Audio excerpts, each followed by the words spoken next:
अब ये समझते हो कि भाई हम अपने गुरु को थप्पड़ मार देंगे, भाई थप्पड़ मार देंगे क्या प्रताप भाई अकेला है क्या? ऐसे सोशल मीडिया पे माफ़ी मांगने से वो बरी नहीं होता है। बड़े ही दुख के साथ हम आपके सामने हमारी अंतर आत्मा की जो व्यथा है वो पेश करने जा रहे हैं कि हमारे सनातन धर्म के अंदर हम सभी धर्मों का आदर करते हैं और किसी के धर्म के ऊपर हम किसी प्रकार की अंगुली नहीं उठाते हैं। जब हमारे धर्म के ऊपर कोई अंगुली उठाता है या हमें अपशब्द से संबोधित करता है तो वो व्यक्ति ऐसे सोशल मीडिया पे माफ़ी मांगने से वो बरी नहीं होता है। अगर उसको बरी होना है तो सनातन के बीच में आके और अपने अंतर आत्मा के अंदर जो विरोधाभास भाव है उस भावों को छोड़ के निर्मल होकर संतों के और सनातन धर्म के समक्ष वो पेश होगा और उनके चरणारविंद में गिरेगा, तभी जाके महाराज वो माफ़ी उनको मिलेगी। सोशल मीडिया पे माफ़ी मांग लेते हैं, गाली गलौज किसी को कर देते हैं, किसी को थप्पड़ मार देते हैं। अरे भाई थप्पड़ मार दो, तुम्हारा क्या बिगड़ा उसने? वो साधु है, वो उसका कर्म ये है कि वो सनातन धर्म की रक्षा करने के लिए ही तो साधु हुए और किस लिए वो साधु हुए। आप ये समझते हो कि भाई हम अपने गुरु को थप्पड़ मार देंगे, भाई थप्पड़ मार देंगे क्या प्रताप भाई अकेला है क्या? उनके पीछे कितने लोग हैं? पूरे हिंदुस्तान के साधु अखाड़ों के 17 अखाड़ों के साधु सभी उनके साथ में, वो अकेला नहीं है। उनको कह दो जो अब शब्द बोलते हैं कि तुम्हारे पीछे जो बैकग्राउंड, तो जो बैकग्राउंड से तुम बोल रहे हो वो तुम्हारा बैकग्राउंड चलने वाला यहाँ नहीं है और नहीं चलने देंगे।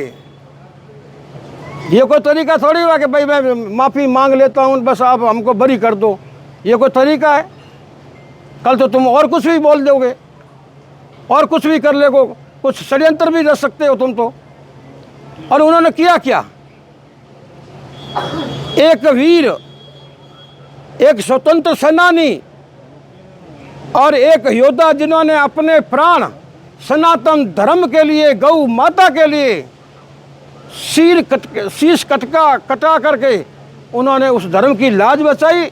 उनकी जो आज सैकड़ों वर्ष पुरानी छतरियाँ थी, उनकी स्मारक थी, उनकी देवलियाँ थी, वो भी तालाब के ऊपर थी, किसी के मकान में या किसी के ज़मीन में या किसी खेत में नहीं थी।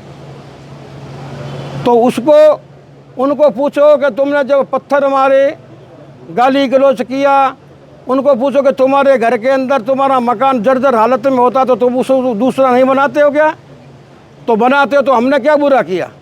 हम ही क्षत्रिय बना रहे थे, वहाँ हमको कब्जा करके हमारे कोई वहाँ बच्चे तो बैठाने नहीं थे, हमें कोई उस वहाँ स्वार्थ तो था नहीं।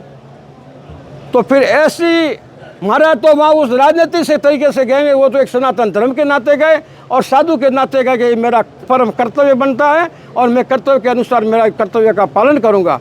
और उस कर्तव्य के अंदर नाना प्रकार के विघ्न डाले, गाली गलौज किए, पत्थर मारे, ऐसे किए, वो भी गुरु पूर्णिमा के दिन। फिर भी हमने उनको सहन किया। ऊपर जाते जाते वो तो लोग कहते हैं मेरे पास होता तो मैं तमाचा मार देता। अच्छा, आप तमाचा मारने लगे हो क्योंकि वो बिल्कुल कायर आदमी है, जो तमाचा तुम मार दोगे, वो अकेला आदमी है, उनके साथ में कोई आदमी नहीं है। अरे भाई साहब, कान खोल के सुन लो कि पूरा हिंदुस्तान, पूरा सनातन उसके साथ में है, वो अकेला नहीं है और नहीं होगा। आपका जो बैकग्राउंड आप जो चाहते हो वो किसी भी सूरत में इस इलाके में होने का है नहीं है। यहाँ तो सनातन धर्म है और सनातन धर्म की जय बोलेंगे और सनातन धर्म का जो कार्यक्रम होगा उसमें बढ़ चढ़कर हिस्सा लेंगे। हम राम जन्मभूमि के अंदर कार सेवा में भी गए थे, हमें नाना प्रकार की यातनाएं दी गई थी, फिर भी हमने सहन करके हमने हमारा कर्तव्य को और हमारे जो सिद्धांत को हमने नहीं छोड़ा। इसीलिए हम आज भी कहते हैं कि साधु जो भी है वो सनातन धर्म के लिए है। 36 कौम के साधु है, साधु में कोई जातिवाद नहीं है, ना किसी जाति का साधु है। साधु बनने के बाद में वो एक साधु रहता है और साधु का ये कर्तव्य होता है कि सनातन की रक्षा करना। अपने प्राण भी चले जाएंगे तो भी वो सनातन की रक्षा करेंगे। सरयू के अंदर जब राम जन्मभूमि के अंदर सरयू के अंदर लाखों नागा साधुओं का खून बहा था, कटीलों तारों के साथ उनके साथ पीटा गया था, फिर भी आज वो दिन आ गया कि वो हमारा राम मंदिर बन के रह गया है। तो उसी प्रकार अगर वो छतरियाँ को कोई हटाएगा तो महाराज ईंट का जवाब पत्थर से देंगे, मर जाएंगे, लेकिन चलेंगे नहीं किसी को।